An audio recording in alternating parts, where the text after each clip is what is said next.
हम आवाम ही के लिए प्रोग्राम लेकर आते हैं, ये मुझे क्यों निकाला करते हुए नहीं आते। शहीद जुल्फ़िकार अली भुट्टो के बाद यहाँ पे हमारी कभी गवर्नमेंट नहीं बनी, लेकिन हम मौजूद रहे कहीं ना कहीं पंजाब असेंबली में। जब जब आप सियासतदान के सामने लाडले लाएंगे, मुल्क पीछे जाएगा और तजर्बात नाकाम होंगे।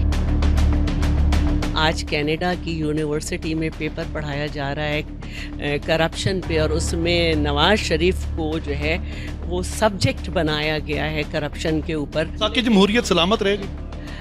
देखिए, ये तो सियासतदान को सोचना चाहिए। अगर वो उस पर अमल करते हैं तो आज जो अपने मंशूर में कह रहे हैं कि नैब ख़त्म कर देंगे, 10 साल बाद अगर एक लीडर को बात समझ आए तो सोचें वो मुल्क का क्या हशर कर रहा है। बिस्मिल्लाहिर्रहमानिर्रहीम। नाज़रीन इकराम, अस्सलामु अलैकुम। मैं हूं वसीम हाशमी। आप देख रहे हैं न्यूज़ अलर्ट डिजिटल।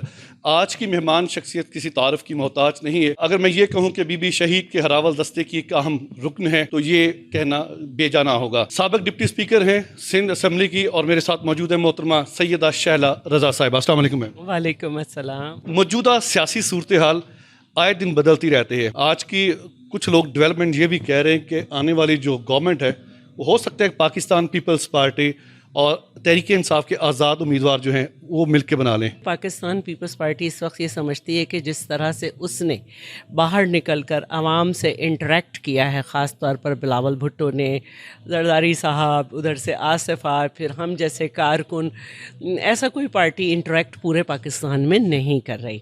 लोगों को समझना चाहिए कि शहीद जुल्फ़िकार अली भुट्टो ने उन्हें ये ताकत दी है कि उनसे वोट मांगा जाए, और जब उनसे वोट मांगा जाए तो उन लीडर्स को जो है रिजेक्ट कर देना चाहिए कि जो लोगों पे ये तासुर दे रहे हैं कि उनके मामलात तय हैं। बंद कमरों में इलेक्टेबल से मिलते रहे, लेकिन ज़ाहिर है लो और दो की जंग थी, आवाम के फ़ायदे की तो थी नहीं, तो मफादात के मारे ग्रुप में बन ना सकी। शहला साहब, ये भी नहीं देखने में आया जब आखिरी बार पाकिस्तान पीपल्स पार्टी ने गवर्नमेंट बनाई बीबी शहीद के बाद, उसके बाद पाकिस्तान मुस्लिम लीग नून ने हुकूमत बनाई, पंजाब में पीपल्स पार्टी का वो होल्ड नहीं रहा जो किसी दौर में हुआ करता था।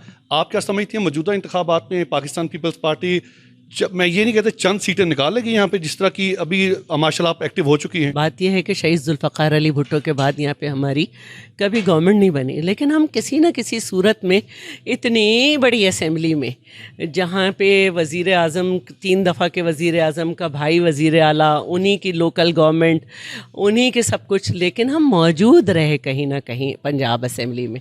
हमारा तो छोटा सा सिंध है जिसके NFC में भी रकम नहीं दी जाती, जिसमें फेडरल प्रोजेक्ट्स भी जो हैं बड़ी मुश्किल से चलते हैं, और फेडरल के सब्जेक्ट्स पे हम ही काम करते हैं। जैसे पुल बनाया हमने मुल्ला कातियार, घर में एनर्जी बना रहे हैं लेकिन फैसलाबाद में दे रहे हैं, तो ये हमने अपने पैसों से बनाया। वहाँ नून लीग नज़र ही नहीं आती। 10 साल हो गए, कहीं भी नून लीग नहीं है।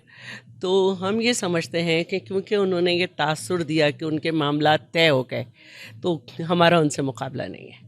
हमारा मुकाबला तो महंगाई से है, बेरोज़गारी से है, गुर्बत से, और इसीलिए जो हम मंशूर लेकर आए हैं उसमें महंगाई, बेरोज़गारी, गुर्बत से जो लड़ा जाएगा उसको बेहतरीन तरीके से बयान किया है। नौजवान, किसान, मज़दूर, ख़वातीन और इंतहाई गरीब लोग, सब के लिए मंशूर है रोटी कपड़ा मकान। रोटी कपड़ा मकान आपका मंशूर था, अभी भी वही उसी मंशूर को लेके बढ़ेंगे? अभी भी वही है, क्योंकि जब हम रोज़गार की बात करते हैं तो इसका मतलब होता है, और सबसे बड़ा हम पुरअमन पाकिस्तान की बात कर रहे हैं, तो हम अमन की बात कर रहे हैं और नए माशी माहदे की बात कर रहे हैं। तो जब हम नए माशी माहदे की बात कर रहे हैं तो मईशत के साथ ही आपकी रोज़गार और रोटी और कपड़ा और मकान जुड़े। अच्छा मैम, इलेक्शन होते नज़र आ रहे हैं क्योंकि KP के बलूचिस्तान के हालात वाक़यात आपके सामने हैं, आए दिन नई अपडेट्स आ रही हैं। आप समझती हैं कि मुकर्ररा वक्त पर इलेक्शन हो जाएंगे? देखिए मोहतरमा बेनज़ीर भुट्टो शहीद हुई हैं, हमारी डिमांड नहीं थी कि इलेक्शन आगे बढ़ाएं। इस मुल्क का एक प्रोसेस है, आईनी उसे चलता रहना चाहिए। शहीदों की एक लंबी दास्तान है अब, लेकिन उसके बावजूद हम आवाम ही के लिए प्रोग्राम लेकर आते हैं, ये मुझे क्यों निकाला करते हुए नहीं आते, ना ही अपने मुखालिफिन को चोर डाकू और उनसे इंतकामी कार्रवाई की बात करते हुए आते हैं। ताकि जमहूरियत सलामत रहेगी। देखिए, ये तो सियासतदान को सोचना चाहिए। अगर वो उस पर अमल करते हैं तो आज जो अपने मंशूर में कह रहे हैं कि नैब ख़त्म कर देंगे, 10 साल बाद अगर एक लीडर को बात समझ आए तो सोचें वो मुल्क का क्या हशर कर रहा है। ایک نئی گورنمنٹ آتی ہے جن کے لیے راستے بنا دیے جاتے ہیں, دوسری جو گورنمنٹ حکومت کر کے چلی جاتی ہے ان کے لیڈران کے ساتھ, زرداری صاحب کے ساتھ بھی 10 سال قید, پھر میاں نواز شریف صاحب کے ساتھ, ابھی عمران خان کے ساتھ بھی وہی ایک ٹائم پیریڈ گھما جا رہے ہیں. آپ سمجھتے ہیں ایسا ہونا چاہیے ہماری جمہوریت میں؟ سمجھتی ہوں کہ ایسا ہے ہی نہیں ہمارے. باقی پھر گھڑی چور کی ہے انہوں نے. میں اس سے زیادہ کی بات کروں گی. دیکھیے زرداری صاحب کو 11.5 سال 2 مختلف طریقے سے, پھر 3 سال کے, یعنی تقریباً 14 سال جیل میں رکھا. آپ ثابت کچھ نہیں کر سکے. شہید ذوالفقار علی بھٹو کے وقت جو ہے جسٹسز کی تعداد پوری نہیں تھی, بھگا دیے گئے. جسٹسز نے جا کے لکھا کہ ہم پہ زبردستی تھی, اور عمران خان کو پورا موقع دیا گیا ہے لڑنے کا, کیسز لڑنے کا.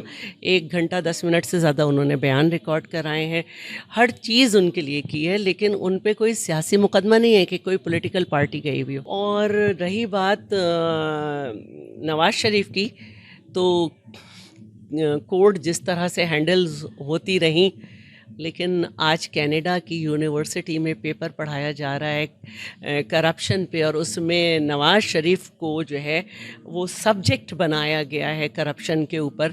تو اب آپ سمجھ سکتے ہیں کہ اعزاز کی بات ہے یا شرمندگی کی بات؟ یہ سمجھ سکتے ہیں کہ ایک لاڈلا اور تیار ہو چکا ہے. تو جب آپ سیاستدان کے سامنے لاڈلے لائیں گے, ملک پیچھے جائے گا اور تجربات ناکام ہوں گے. ناظرین, پروگرام کے بارے میں اپنی رائے کا اظہار لازمی کیجیے گا. کیمرہ مین ابن بطوطہ کے ساتھ وسیم ہاشمی, راولپنڈی.